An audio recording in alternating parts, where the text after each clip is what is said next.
Hello, I am that Weems guy back for here yet another episode. We continue to roll right along here. Please forgive me if I seem a bit parched tonight. My air conditioner went out on the hottest day of the year so far in the state of Georgia. I've gotten it back home, but I'm in the hottest part of the house and it's still not cooled back down. So plenty of water and lots of sweat tonight, probably.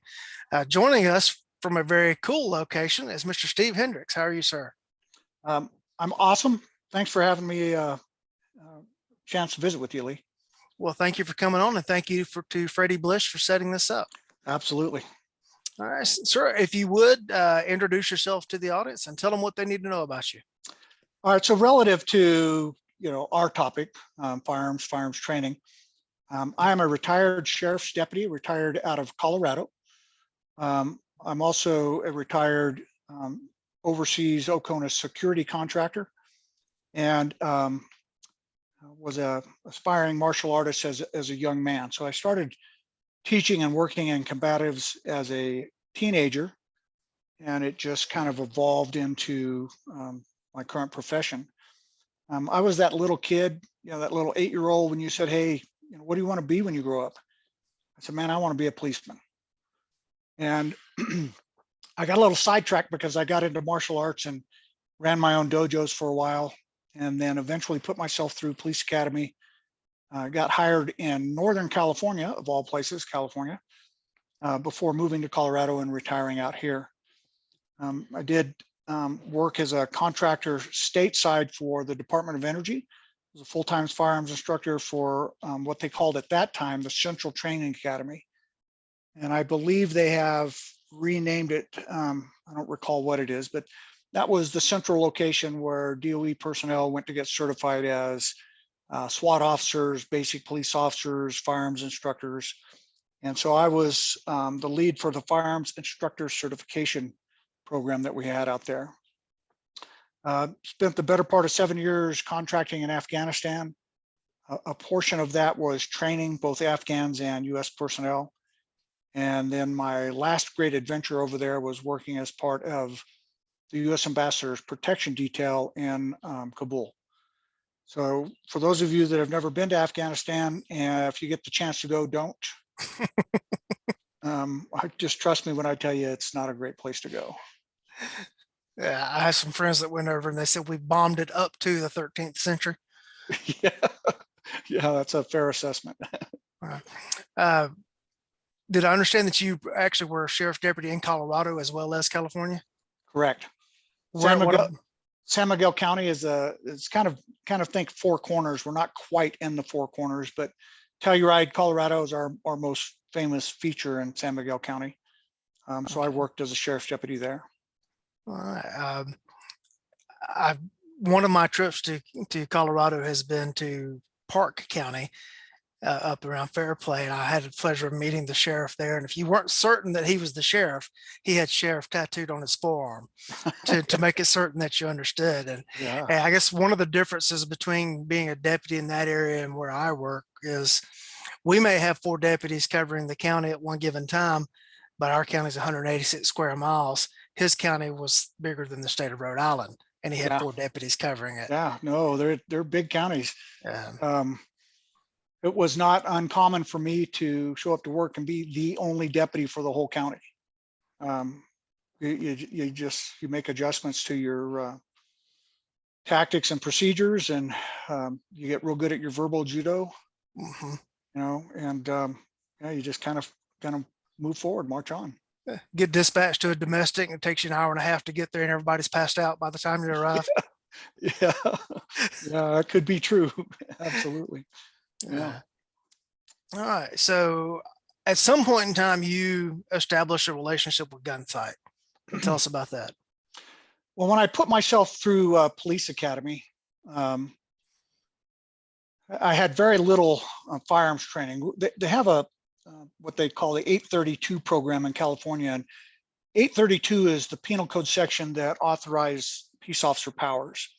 So basically it was a reserve program. So I was going through to get certified as a reserve officer, and then started working in reserve, put myself through the academy. Well, the firearms instructor, the lead for that, my mentor, Bill Jeans, was a range master at Gunsite at the time and a sergeant at the Clovis, California Police Department.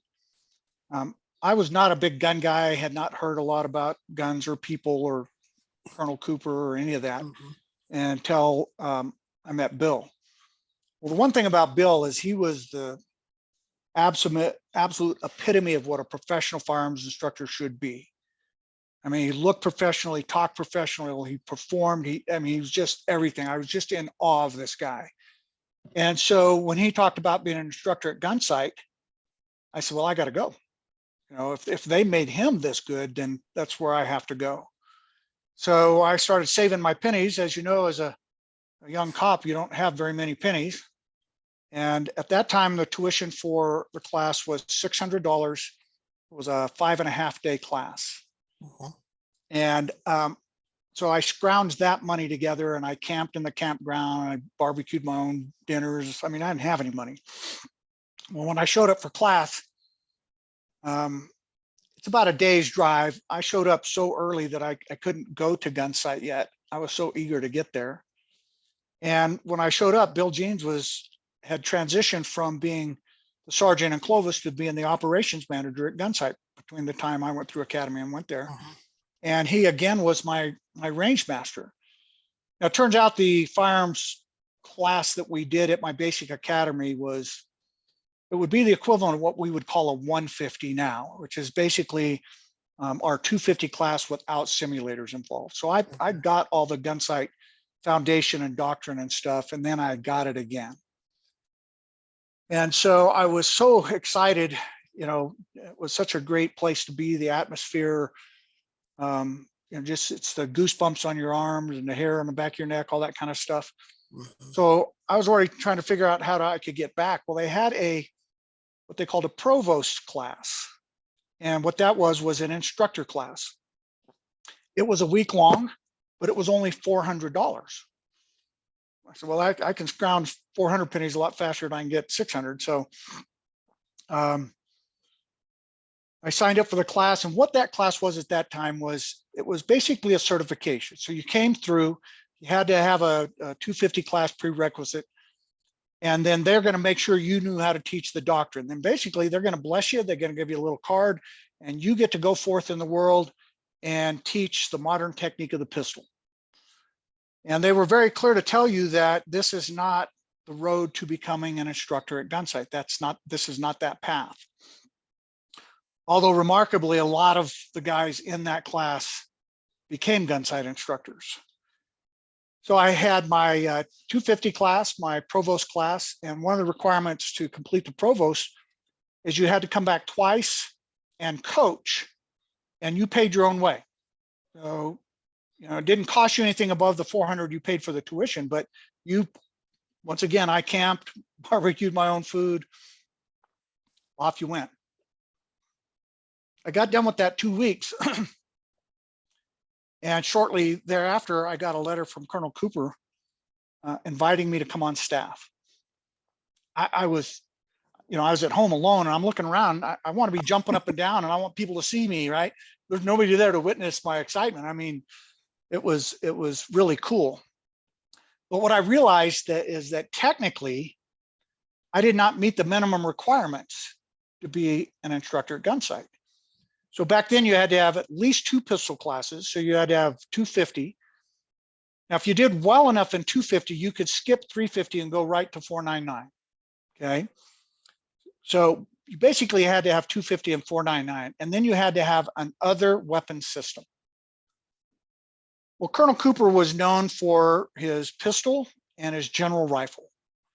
And so that was my goal, was to go take classes from him in those 2 disciplines. But since I didn't meet the minimum requirements, I had to hurry and take 499 class. And for my other, because I was fully employed as a law enforcement officer, I chose shotgun. I felt it was the most applicable to what I was doing at that time. And so I hurried and got those classes before my first teaching assignment, because I didn't want to show up with these instructors who I admired and was in so much awe and have them start asking me and go, no, I've never taken that class. And next thing you know, they're going to look at me and go, well, who's this guy? You know? Yeah. So I got all those done, but before I could get the general rifle from Colonel Cooper, he had his falling out with Rich G, who was the new owner.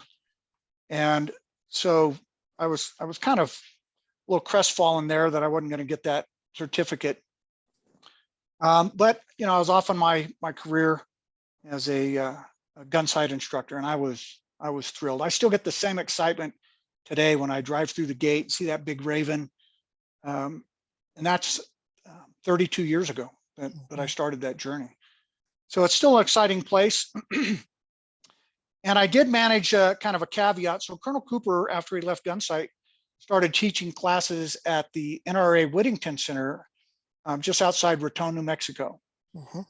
And they put on a 270 general rifle class.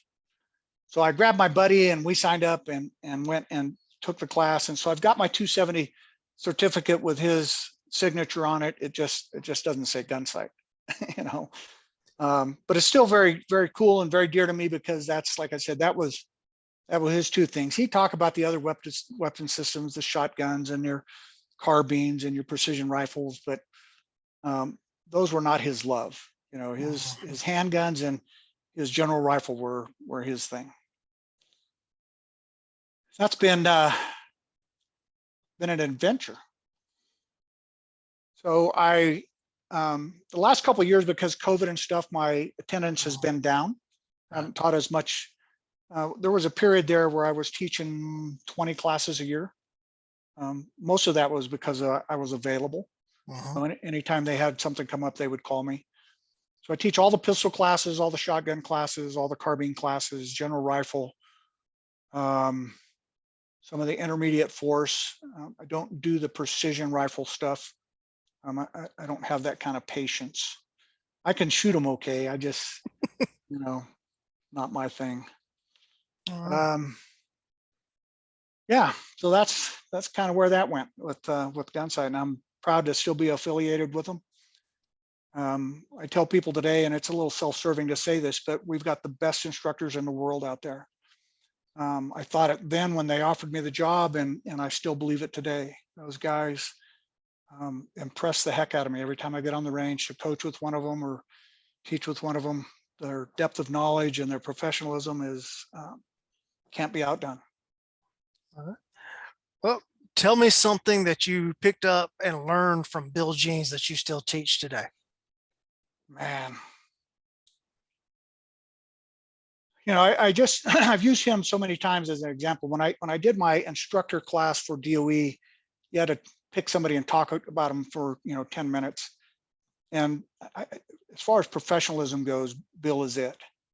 And so that's the one thing I just try to remember, how professional he was in every aspect of what he did. So when he talked to you, he didn't talk down to you, he didn't talk over you. When he showed up on range, his shirt had creases in it, his jeans were clean, his leather was squared away. I mean, he looked like an instructor should look. If he modeled something, a presentation or mag change, it was technically proficient. I mean, I just try to, that's the one thing I try to do as best I can to honor him as my mentor at Gunsite. All right. Any personal anecdote about him that you'd be willing to share? Yeah. So Bill calls me, he claims me as one of his, right? And he says, I'm the one guy who couldn't keep a job. And so when he met me, I was working in Mariposa at the Sheriff's Department. When I got to Gunsite for the class, I had lateraled to Colorado and worked for the Marshal's Department. And then I moved again from there to the Sheriff's Department. So he always claimed that I couldn't hold down a job, and he'd laugh and, give me a big hug. He never stopped claiming me as his, but he teased me about not being able to hold a job. So he's a great guy. Any personal anecdotes about Colonel Cooper you'd be willing to share? Yeah, I got a couple great ones. So I was awed by Colonel Cooper, just like most people are. Mm-hmm. And so we had this, and I don't know if anybody's ever shared this with you, but they have this phenomenon, they call it tricyclophobia. Okay. And so Colonel Cooper and a bunch of the staff, they ran around the ranch on these Honda three-wheelers. And so Colonel Cooper wasn't there all day, every day. He'd come teach portions and he'd do all the lectures and stuff. But you'd hear him coming on that trike.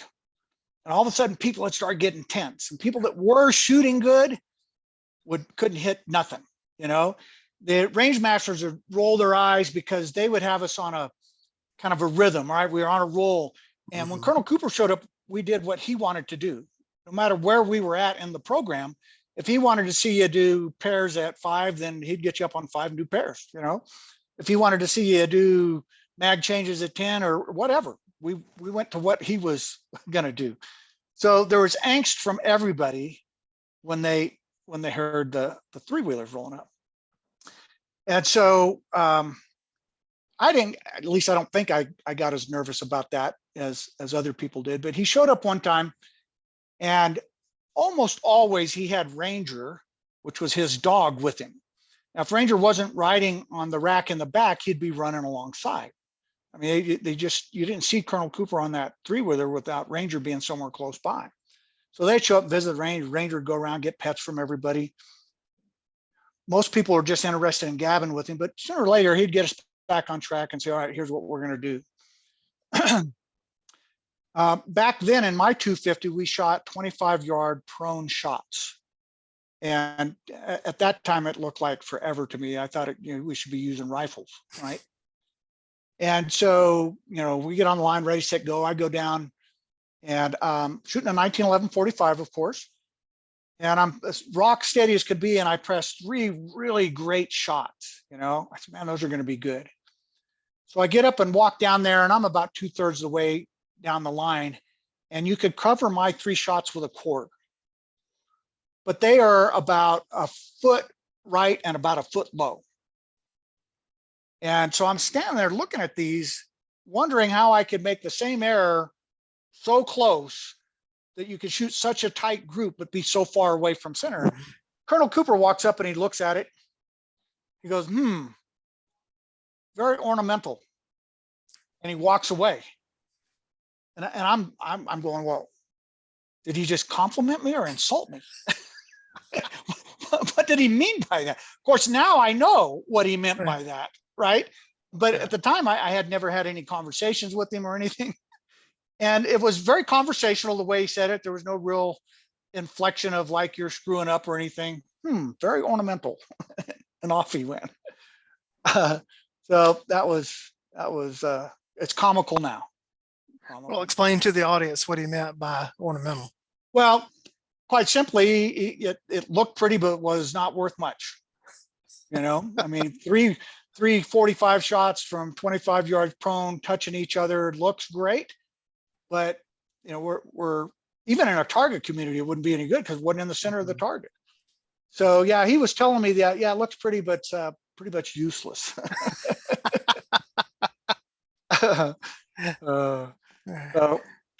And I was like I said, I was enough intimidated by him that I didn't ask him what he meant. I'll get one of the coaches to tell me what it means. Yeah. Any other good Cooper stories you'd be willing to share? Yeah, there's some general ones. He'd be walking anytime he showed up. If the range masters were already running a drill, then he'd go up and read the targets, or he'd run it. But he always read the targets. He never had you shoot and just walked away. And he'd walk up to a target and he would tell you that you have this shooting error. Okay, as an example, he may say you're jerking the trigger, and then he'd turn around and look at you and say, "Stop that," and then he'd move right on. And he'd expect you to know what it took to stop doing that. So I've told you what you're doing, stop doing it, and off he would go. And that's was much the way he was. Thank goodness the coaches and the range masters spent more time helping you understand what that meant. But he was very literal guy. And I think to a certain degree that he figured that if he knew what it meant, you should know what it meant. So you need to be verbose about it.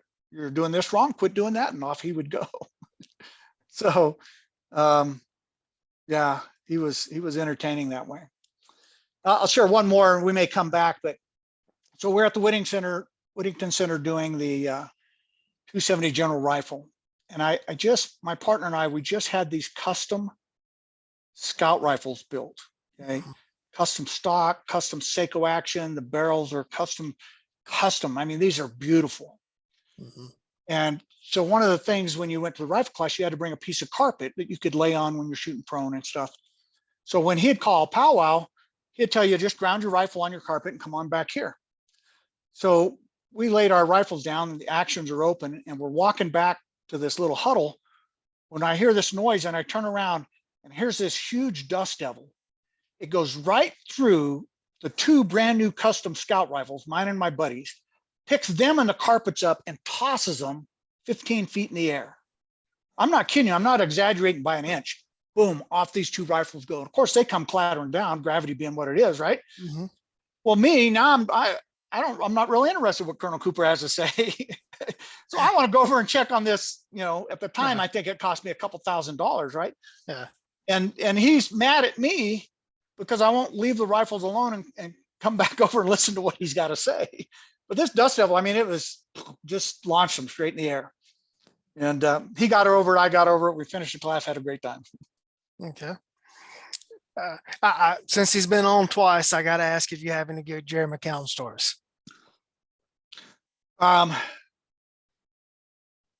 Jerry is I would not play poker with Jerry. Okay. He goes around, he's just very unassuming, very quiet, but man, he got a depth of knowledge. It's just incredible. When he starts teaching, you start realizing, wow, this guy knows stuff, you know?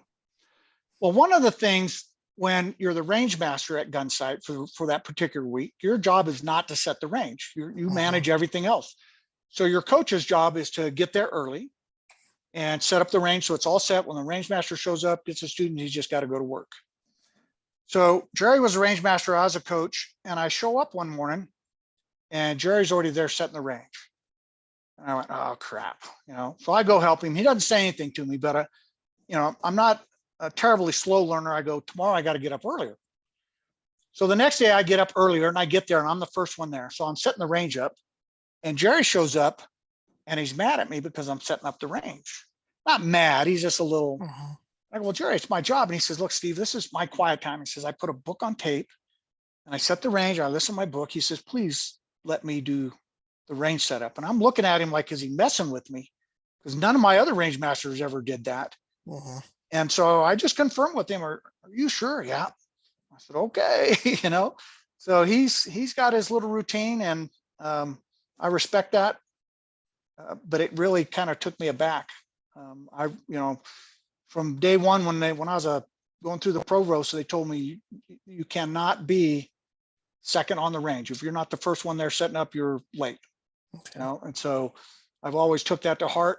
And even today, if we are working together, I look to see what that relationship is. He's the range master, I'm the coach, or whatever the case may be, because I definitely don't want to offend him. He's a talented guy. And I mentioned to you in the pre-show while we were talking that, so I've been an instructor 32 years at Gunsite. And imagine with 32 years of tenure, showing up to teach a class with two other Gunsite instructors and being the most junior instructor on the range. So it happened to be Jerry McGowan, who's our most senior guy, and Mario Marchman, who's, if he's not our second most, he's pretty darn close. And that class right there, which has been a couple of years ago, is another reason why I'm not shy about saying we got the best instructors in the world. Those guys, I've been doing it there myself for a long time, and they continue to impress. So yeah, those are my two Jerry stories. There's not many places you can be where 30 plus years as the junior guy. No, right. I mean, you would expect that you could show up and have somebody more senior than you, but surely you're going to have more seniority than somebody else. But not in that case. All right. Could you share any stories or give some insight to the Department of Energy Firearms Training? Yeah. I was at the SOF 3-gun match, and I was talking to some buddies of mine. And a friend of mine was a head armorer for Sandia National Laboratories for DOE. And he goes, "Hey, Steve, we're hiring for instructors. If you're interested, put in your application." And I said, "Yeah." Well, another one of my guys, who's also a Gunsite instructor, was the lead guy at the Central Training Academy. He goes, "Steve, I didn't know you were looking. Apply with us." And I said, "Okay." So I applied for both positions.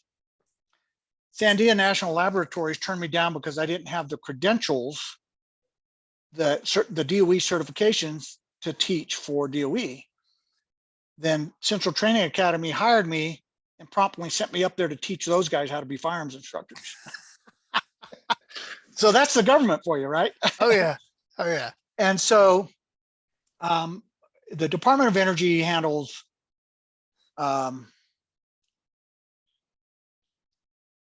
strategic assets. And you have to have a certain level of clearance to talk about them, to be around them or whatever. So once again, I couldn't train the couriers because I didn't have the clearance. But we did a work for others project with the Air Force where I could go teach them what our couriers did. So once again, I don't have enough clearance to talk to our guys about it, but I can go talk to other people about it. That's typical government. But it was a great job when I got there. And I don't know how long the firearms instructor certification program had existed in its current state. But basically, when I got there, it was a 3-week shooting course. And there was really nothing about instructor development. They didn't help you become a better instructor. And if you weren't a good instructor when you got there, you weren't going to be one when you left. Mm-hmm. And so when they put me in charge of the firearms instructor certification, I said, "We got to change this."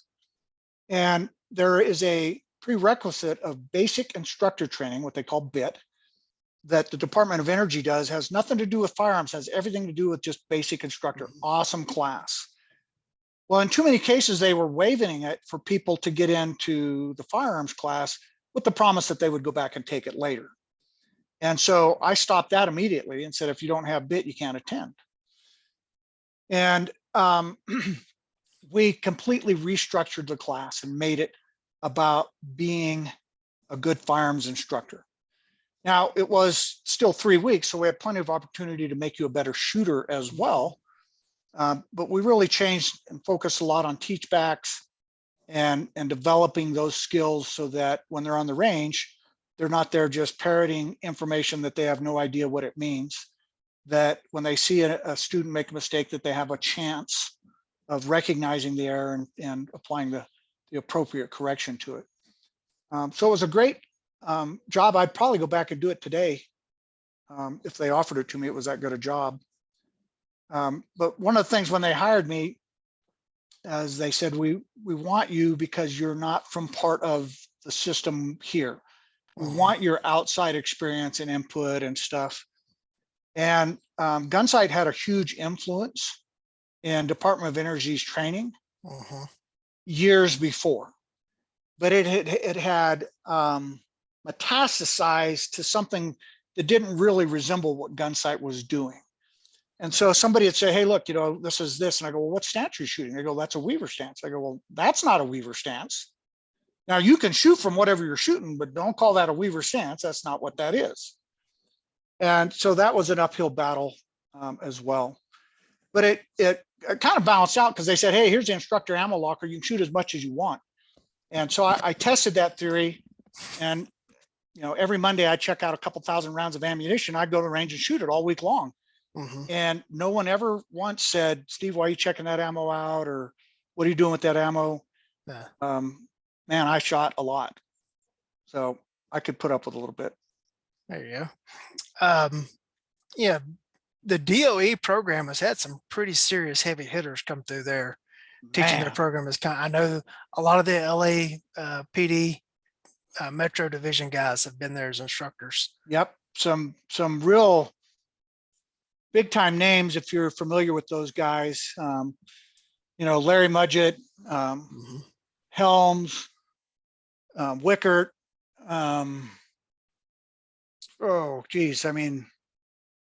Rush Showers. There's just a ton of guys that came through that affiliation, and they did a great job with the program. It just it just got, it's like that kid's game where you whisper apple Mhm. and it comes out banana, right? It just Yeah. got so diluted that nobody knew the original. And in fact, I would ask, hey, why do we do it this way? Well, because the manual says so.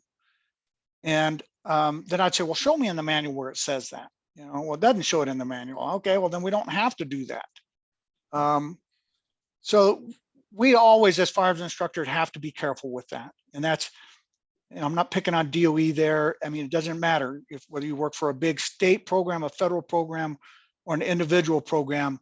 If you, when somebody asks you why, if you can't explain the why, then something's lost. And you either have homework to do or you need to look at revamping that program because there's something missing there.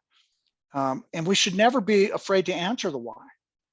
That's part of what gets people to buy into the techniques and tactics that we teach, is they need to understand why it works and what the, not just the positives, but the negatives. Yeah, it works good, but you got to watch out for this. And so that was, it was a chore to kind of get them back on track. And when I left, I think we had a tremendous basic pistol class or firearms instructor certification class dialed in for them. I don't know its status today. I still have some resources at DOE, but I've not followed it very closely. That explaining the why, to me, that's the difference between someone who actually knows what they're doing as a teacher versus someone who is just reading drills and of course a fire off of a clipboard and grading targets. Absolutely. And you know how important it is when you're coaching with somebody not to contradict them, because it makes everybody look bad. And one time in my career, I heard this coach talking and all the words sounded right. And I turned around and watched, and he was so wrong that when he walked away, I felt compelled to go to that student and say, ignore everything he just told you. And that's not a good instructor doing that, but it was so wrong that I just had to try to mitigate the damage. But too often, particularly, and I get it, new instructors, they just parrot back what they hear. I encourage my instructors to ask me why, even if you think you know, or dig a little deeper, go a couple layers deeper, because it only makes you better. I mean, I was fortunate, so I grew up learning martial arts, and as a young martial artist, I was between high school and college, and so every day at noon I was sitting at the dojo. And finally, my instructor says, well, what are you doing? Well, I'm just hanging out waiting for you to open the doors. And he says, well, how about I pay you to teach? And I hadn't really anticipated that, but it really forced me to learn the techniques because I had to teach them somebody else. Of course, we know, as I've learned more about being a firearms instructor, that that's the ultimate learning, is teaching. And so it gave me a head start on teaching those biomechanics as they relate to shooting, and not being afraid to ask the why. Now, I'm not obnoxious about it. When I got the Gunsite and they said, do this, I didn't question them. I just did it. You're the pros, I'm the student. I paid you. But eventually I needed to understand. And once again, good instructors out there took the time to explain to me and talk to me and have a discussion. Even if we've disagreed on a topic or something like that, they can be civil and agree to disagree. And we both get better for it. Well, some of the best instruction at the end of the day, it's when the instructors are sitting together at the instructor's quarter talking about the day. Oh man, I've probably learned more there than I ever have sitting on a range. Oh yeah, I helped Tom Givens with a lot of his classes, and I spent a good bit of time with Dave Spalding, and I learned more about the craft of teaching and the art of running a gun sitting at a dinner table with them after a class or riding with them in the vehicle to or from a class than I actually do on the range. Yeah, absolutely. Well, the students aren't the focus, right? When you're on the range, you're trying to focus on the students and stuff like that. So now you get to focus on what they're saying, and you get to challenge them. So you mentioned Dave. I've had the pleasure of taking a couple classes. In fact, I blame Dave for the knee surgery I just went through because after I did the last class I did, I was laid up on the couch. I couldn't hardly move.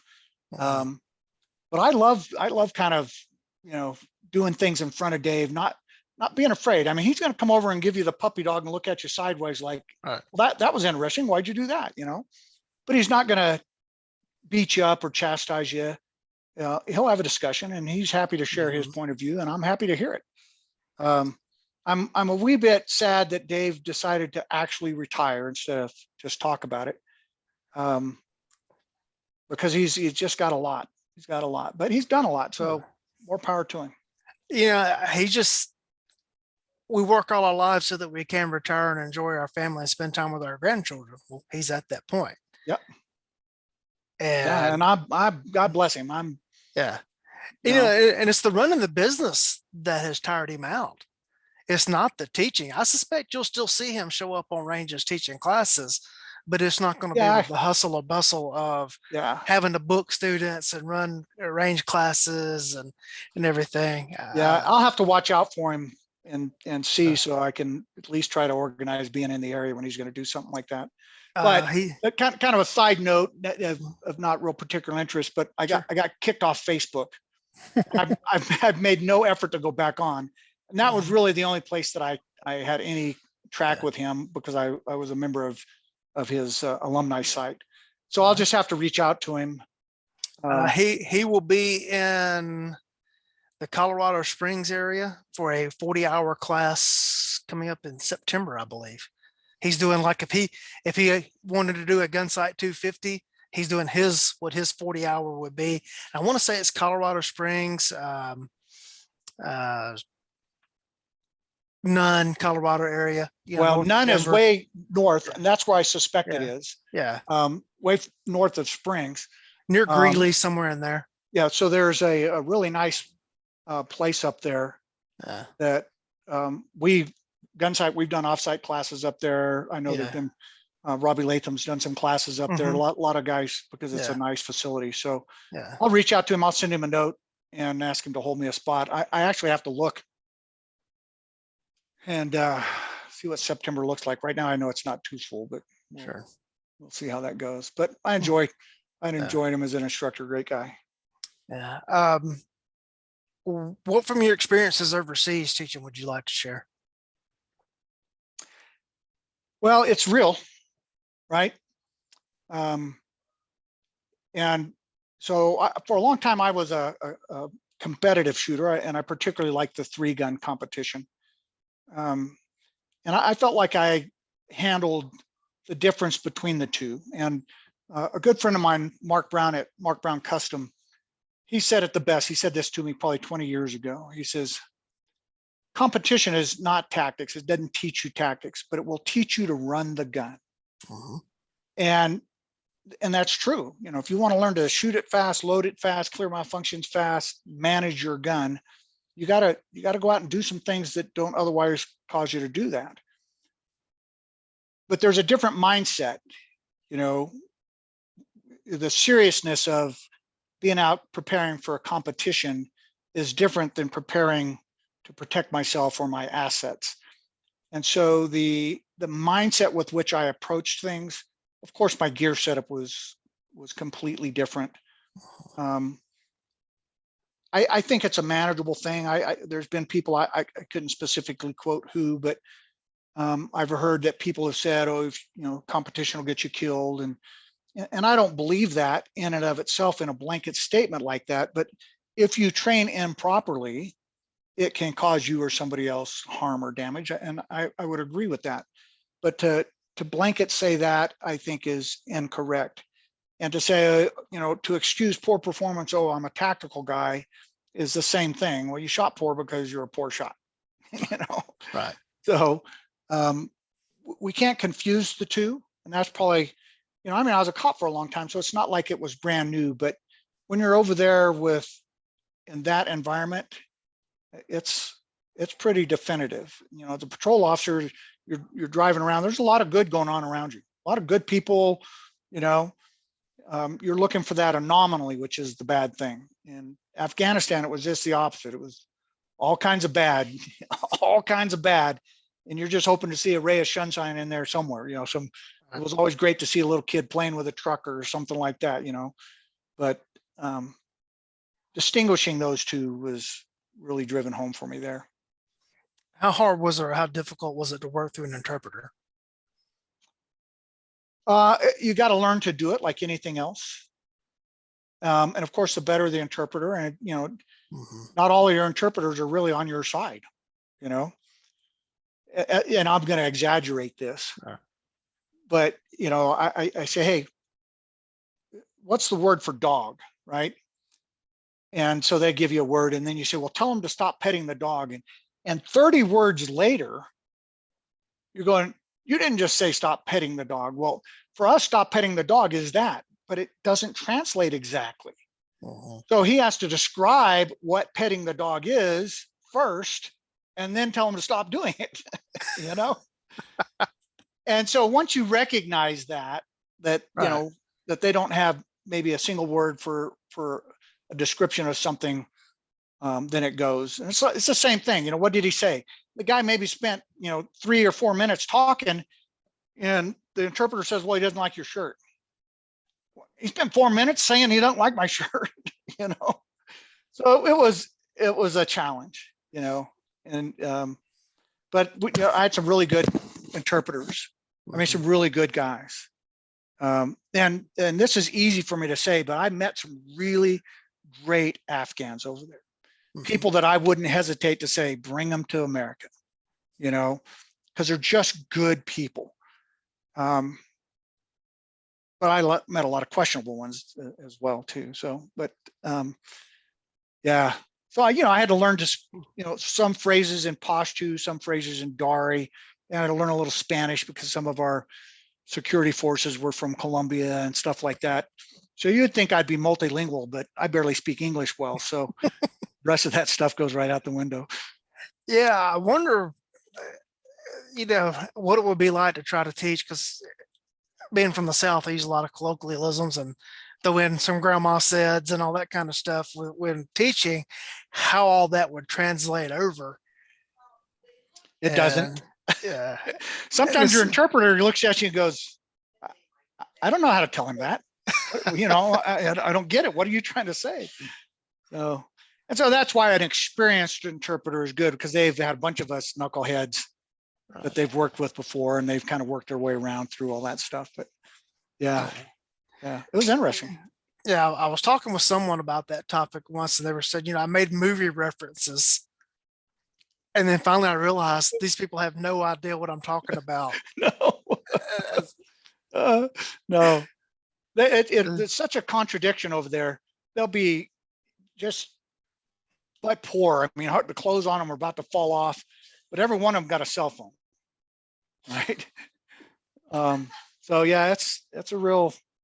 The whole place is completely contradictory. They've got this crazy sense of honor that mhm. is impressive. At the same time, they'll steal right from you while you're watching and think nothing of it. Hmm. Yeah, I'm glad I did it. I probably wouldn't do it again. You know. Oh, so here's an interesting. We'll tie some of this stuff together. So at Gunsite, gosh, a lot of years ago, and I don't remember whose idea it was. It was brilliant though. But we offered what we call vets classes, and we did them both pistol and carbine. And if you were a veteran of the current conflict, so Afghanistan or Iraq, you could sign up for these classes for free. We as instructors volunteered our instructor time. Gunsite donated the facilities. Heck, we even had ammo manufacturers donating ammo. All they had to do is show up. So while I was in Afghanistan at one of the outlying FOBs near the Tora Boras where bin Laden was hiding out, we had a group of Marines that were stationed with us. And we were coming into a week of refit where we had finished our last rotation of classes, refit for the next rotation. So I called Buzz Mills, the owner at Gunsite. And long story short, I said, Buzz, we do vets classes. And also to back up one step, we were doing foreign weapons classes for the Marine Corps. I says, I'd like to do a free vets foreign weapons class for these Marines here in Afghanistan. And he didn't hesitate. He says, I think you should. So he sent challenge coins for all of them, sent us targets, sent us everything that I needed to support that class. And so we did a Gunsite class. foreign weapons in Afghanistan for a group of Marines. Cool. Oh, it's so we took a big picture. I got it framed on my wall, and actually I had two made, gave one to Buzz, so it's framed at Gunsite and mine. So that's probably without a doubt one of my most, revered classes that I've ever done out there, anywhere. I mean, that was awesome to be able to do that for those guys. That's one of the things when you teach private citizens and they lead the class, they may or may not ever employ, what you've taught them. And even with cops to a certain extent, they may work a 20-year career and never actually have to use what you taught them. Yep. But in those settings, when those guys walk out the gate, they're going to be using what you taught them. Yeah, absolutely. And they were just awesome. Just awesome. Oh, that was, particular highlight for me. And it ties it all together. My time in Afghanistan, my time at Gunsite, it was a nice tie-in for me. All right. Well, now you work with USCCA. Tell everybody what you do with them. Right. U.S. Concealed Carry Association. So I'm a field training specialist.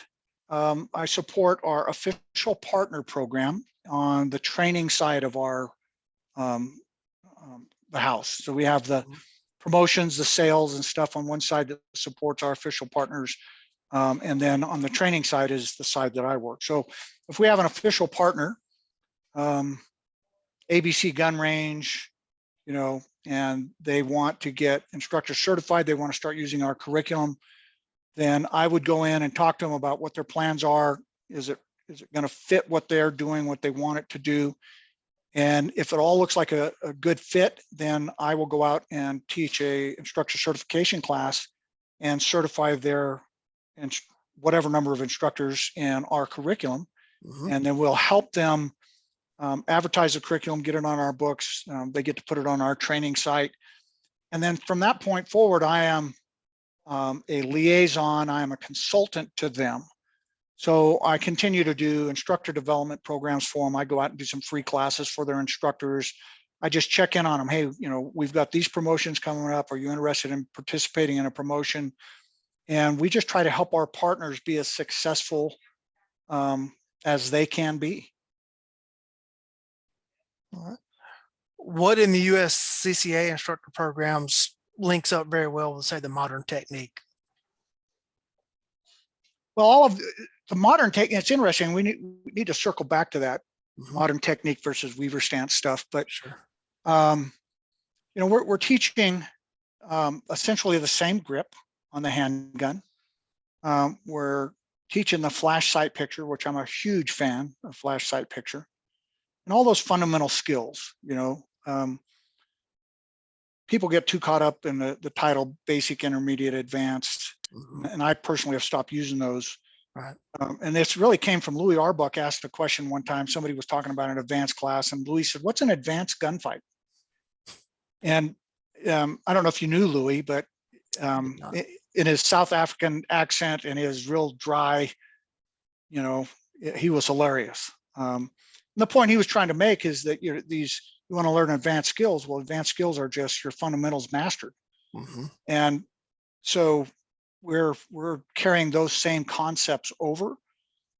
We use a great deal of Colonel Cooper's color code when we talk about situational awareness. How about let's avoid this fight, not get in it?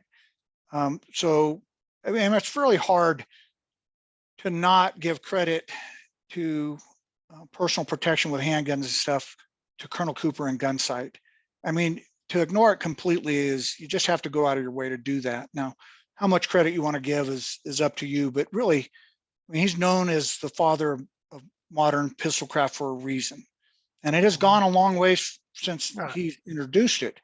But when you start tracing the roots back, you're gonna find something that ties in there. And just because he started it in 1976 doesn't mean it's invalid today.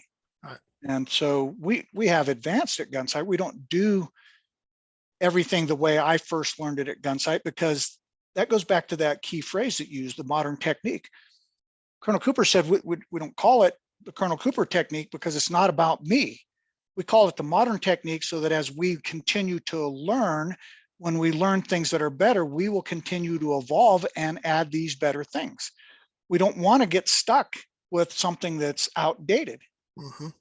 And so my principle has always been that. And I've had some very, let's say, spirited discussions with instructors at Gunsite over how we grip the gun, how we teach a variety of techniques and things like that, because I believe in the modern technique. I don't believe in the Weaver stance. I don't believe in the isosceles stance. I don't believe in those things. I believe in, I call it a fighting stance, but it should be an athletic stance.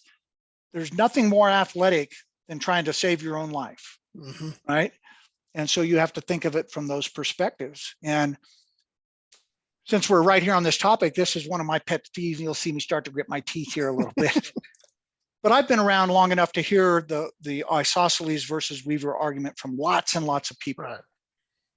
And I sat quiet as a little mouse early on, but as I learned, I became less quiet. And here's one of the things I discovered is that most of the isosceles shooters that are bad-mouthing Weaver couldn't tell you how to do a proper Weaver. And they've never been to Gunsite or one of the other Weaver schools. Mm-hmm. But I also found the reverse to be just as true. A lot of the Weaver, including Gunsite instructors, couldn't teach you what an isosceles stance is. And therefore, you're arguing against something that you don't know anything about. Right. I tell all the time, if you're going to be a professional instructor, I don't care which one you pick. If you fall down on one side or the other, I don't care, but you better know the other one. Mm-hmm. Dennis Tuller, you're familiar with Dennis Tuller, right? Mm-hmm. Yeah, right. So I tell instructors, there's absolutely no reason for you to make a mistake when you talk about the Tuller drill and the concept, because there's at least 3 videos that I'm aware of on YouTube right now of Dennis himself explaining it. So as a professional instructor, how can you get that wrong? Mm-hmm. Okay, so pick a side, I don't care, Weaver isosceles, okay? Promote it, stand behind it, shout it from the rooftops, but you better know the other one. Otherwise, you're not a professional instructor, okay? Like I said, I don't care which one you pick, doesn't matter to me, okay? But make sure you're a yo-yo. I mean, these, I've had so many great discussions when, what are you doing? I'm shooting Weaver. No, you're not. Yep. And they just kind of look at me. It's not Weaver. The Weaver has never been a bladed stance. Nope. Okay. I still dream it at night. Okay. Colonel Cooper and his range masters. All right, toe the line. We had these cables. Mm-hmm. You wanted both your toes on that cable, not bladed. Both your toes on the cable. He wanted you square to the target. Okay. And the elbow position got to be, because once again, people didn't understand it, it got to be a real point of contention, to the point where Colonel Cooper in his later years wrote a paragraph that basically said, it's not important. I wish people would quit arguing about it. But they want to pick these preconceptions about Colonel Cooper. So here's Colonel Cooper, 45 guy, right? No argument there. Right. But we're sitting at one of the shoot houses waiting for him. He's going to pick us up and give us a ride to the next shoot house. And we're talking about different brands of guns and stuff. And he says, a 22 long rifle will do just fine. And I went, what? And he says, yeah, if you'll put it right here. And he pointed at his tear duct. And so it's about perspective. It's about context. Mm-hmm. I never ever heard him badmouth a 9mm. Now he may have, Mm-hmm. but I never heard him. He always said you should shoot the most powerful handgun you can shoot well. And if that means it's only a 9mm, then that's what you shoot. Now, we as instructors had great fun with the 9 versus 45. I still do. I still stir that pot just to watch people's heads explode. Right. Where it's not a worthy discussion anymore, really. But before you badmouth Weaver, before you badmouth isosceles, learn it. You may find you don't have as much to badmouth as you thought. You are the third person who trained directly under Colonel Cooper who has specifically said that about, it's not about the elbow position. It's not about, the bladed stance, everything. The bladed stance, folks, actually came in from a law enforcement agency teaching that because it matched up with other things they were teaching. Yeah. And they incorporated that whole position, and that grew. And it's like the whole thing of when you're Xeroxing a copy and making a copy of a copy of it, and like you Yeah, went to with yeah, the Department of Energy, yeah. three Nobody could generations explain down, it. three or Yeah. four generations down the line, Well, we're not telling the same thing that we'd said. Larry Mudgett said that about Weaver. Weaver is just isometric tension, and he referred to Colonel Cooper and Mr. Weaver as Jeff and Jack on a first name basis. And I've heard Jerry McCallum say it the exact same way. yeah. Weaver's just isometric tension. It's not Well, about element position. when you think about where it came from, Jack Weaver, and the context of which it came from, the leather slap competitions, there's three things that happen, right? He put two hands on the gun. He brought the sights to eye level, and he created some isometric tension to help control the recoil. That's the essence. Okay. And if you got to boil it down, it really is the isometric tension, but you can't not mention the other two, because at the time, he's the first one to intentionally go two hands on the gun, intentionally bring the sights up so he could use them and create that. So that's the Weaver stance. Doesn't matter what the rest of that stuff is. And we get that argument because people don't know. Right. But they think they do, and they will swear up and down till the death that they do. Yeah. And I just look at them and go, nope, you're wrong. I put out a statement today through my Instagram and Facebook about red dot sights. And I said, I can give you higher scores with a red dot sight. Well, I call it pistol mounted optic, but I'm not certain that I can fight better with one. And okay, I use the pronoun I. That's referring right back to me, this guy. That's got nothing to do with you. It's got nothing to do with anybody else, but it's been amazing how people have told me that I'm wrong about me. Yeah. I'm going to have to remember that, Lee. I despise onions. There's nothing anybody's going to ever be able to tell me. Oh, you don't. You like them red ones. Or prove to me that I like onion. And pickles. I warn waitresses that if you bring my tray to the table and it's got a pickle on it, I will flip the table over. Oh, you and me. And there's nothing you can say or do to convince me that I like pickles or onions. Yeah. All right, but I'm not trying to tell you that you don't have to like them. No, and it's a great conversation to have. You can, you can say, hey, here's my thoughts on it. Here's why. But here's the problem. So one of the things I learned working for the USCCA is most of the time people listen to respond. Okay, they're preparing their response before you finish what you have to say. They're not listening to hear what you have to say, because the moment you put it in context of then how do you argue with that? Right. Okay, I might say something like, well, Lee, what makes you feel that way? And then as an instructor, I might go, well, look, I think I can help you with that, or whatever, but I can't just tell you you're wrong. Right. That's interesting. And for me, it's all right on a square range drill where I get to do everything perfectly. I can give you a better score with the dot. But when we get into the unconventional stuff that you may have to do with the fight, I'm still not to a point with the dot that I get the dot every time, but I can aim with those sights. I think, Lee, you and I have been doing this so long. It's not really a fair comparison. If you take some of the new people that don't have the history with the sights that we have, it may turn out to be true for them that they advance faster. For me, I haven't come to a conclusion, because I'm kind of like you. I don't hit it enough to be satisfied. But look at how many times we brought that gun up and looked for those sights. Right. So that's a lot of overtraining that we have to do. And no matter how much I do the tape on the front of the optic to get the obscured thing and everything, my focus still shifts when I present that gun out. I feel my eye muscles contracting as I do it. Yeah. Well, I still use the dot like a front sight. Yeah. So you're not supposed to, right? You're supposed to look past it, target focus. I don't. So even when I'm using a dot, I'm using it wrong. Right. And well, even with iron sights, I didn't necessarily have a hard sight focus front sight focus, unless I needed to for the shot I had to make. Yeah. Yeah. Well, if it's inside 10 yards and it's a relatively, full value target, I just got to get the orange of my front sight blurry in the center somewhere. That's right. Got to see it somewhere and then press trigger. Repeat as long as you don't, And as long as you don't move the gun when you press the That's trigger, right. the shot's going to be there. Yeah, exactly. It doesn't mean I have to be perfectly lined up and hard focused in on that front sight to get that. No, it's But level of precision.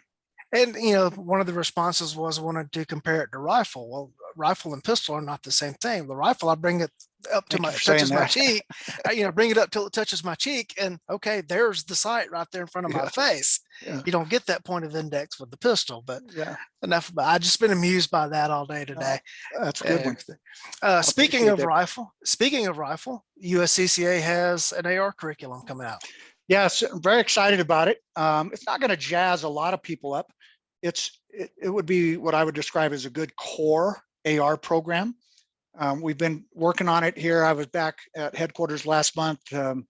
They just finished one last week. I'll be out there next month, kind of rounding the edges off on it.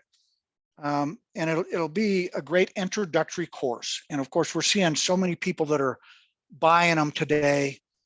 And we, me particularly, harped on context.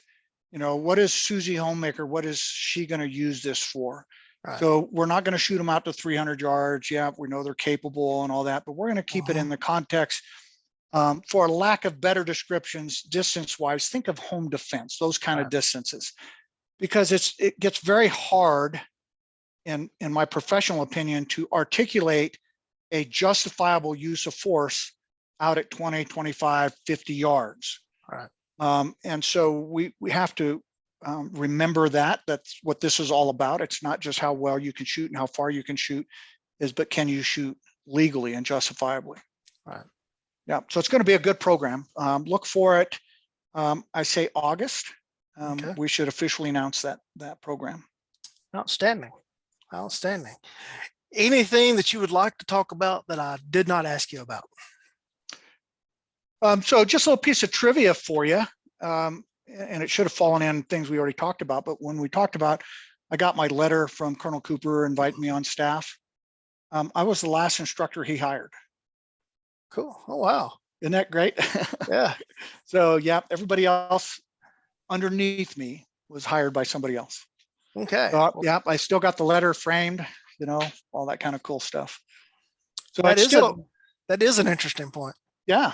It is still, we tell people, well, I've gone realistically bucket list, right? People ask me, hey, where should I go train? Well, of course you should go train at Gunsite.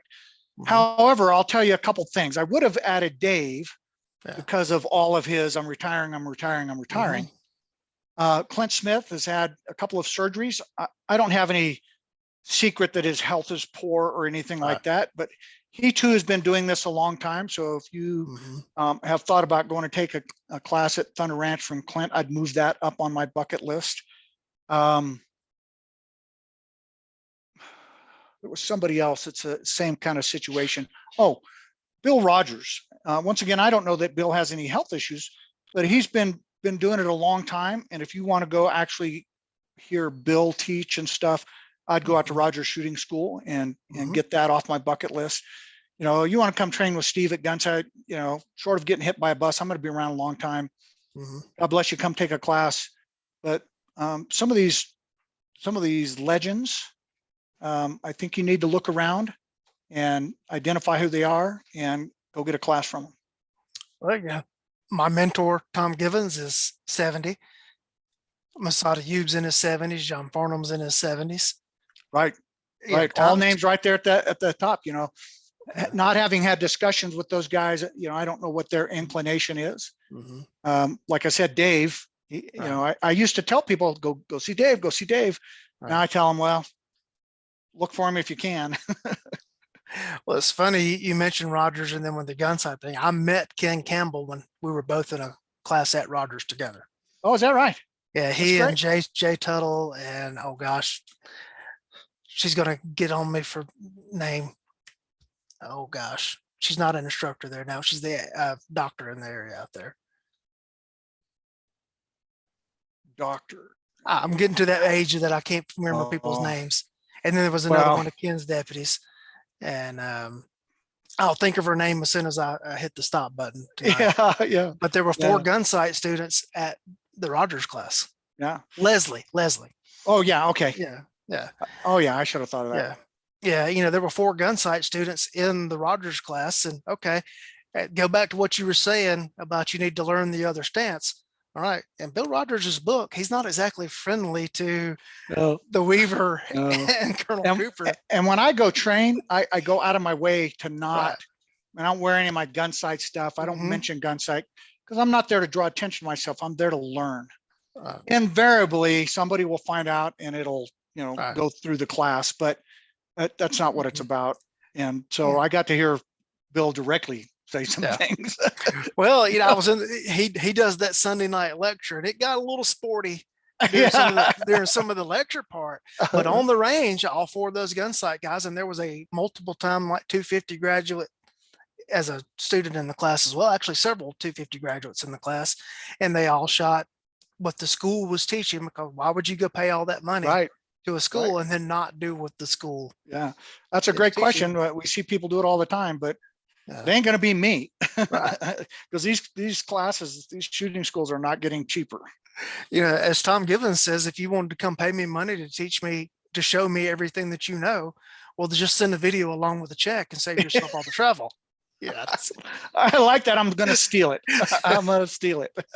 Yeah. I'll give him credit for it, but I'm going to steal it. He mentioned Mr. Auerbach. I discovered the open enrollment training circuit in 2014 is when I first, jumped into those waters.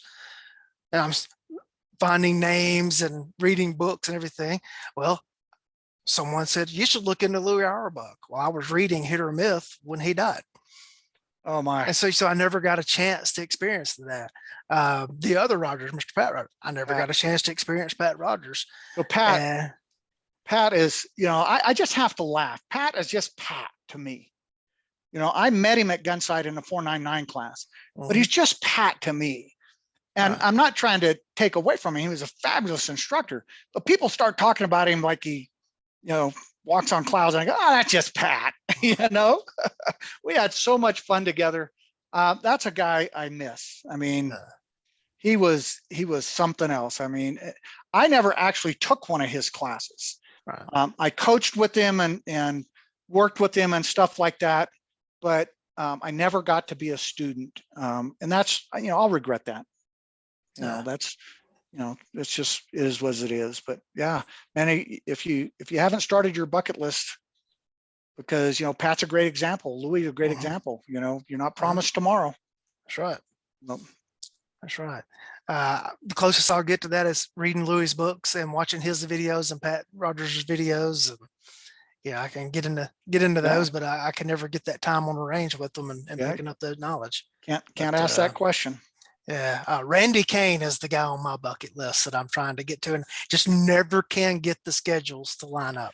So Randy was working with me out at Gunsite when he first came on, and I only got to work a couple of classes with him, which is, it's not crazy. I mean, we got so many instructors, and you got to have the time and everything. But I have not heard from Randy in quite a while. It seems to me I got a text message or something from him a while back. I should reach out to him and just check on him. But yeah, I would encourage you to go see Randy. Yeah, we live 3 hours apart, but he teaches most of his classes at a range that's 8 hours away. And it just never works out, for the schedules to line up to take the class. And it's just one of those things that's going to have to make happen. Yeah. Yeah. Well, I was going over some emails and stuff, and it just kind of a fluke, but your name popped up, and it's the guys at the Bulwarks. Okay. Yeah. So I guess text has got to be a couple years old.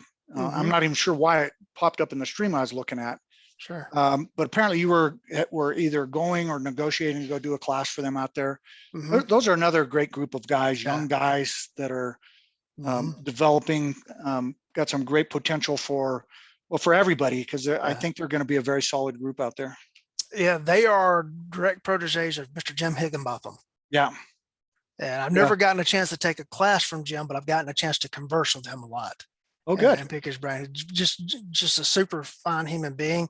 The Bulwarks people hosted me, and then I arranged for them to get a range here in Georgia. So we did a swap. Right. And perfect. And good guys. Good guys. If Jim Higginbotham likes them, then they got to be okay. Yeah. Well, they both came through students in my class and kind of quiet and stuff, but man, what great students they were, you know. In fact, I had a group, we call them Team Kansas.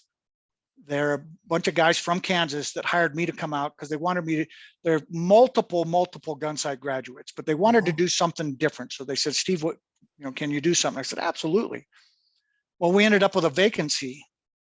And so I got to thinking about it. I thought, man, I'll reach out to those Bulwarks guys and see if one of those guys can attend, you know? And so sure enough, Jesse made it out, fit in with the group perfectly. You know, I mean, he's kind of a lone flower out there amongst all those guys, but they made him feel right at home, and it worked out well. So yeah, I was happy to have him. You know, maybe someday I'll get to do some more for him. Absolutely. Absolutely. And I'm going to get to Gunsite for a 250 at some point in time. And it's just going to be a hard time because I've had a number of the range masters on the show. It's like, okay, which one's class do I go to?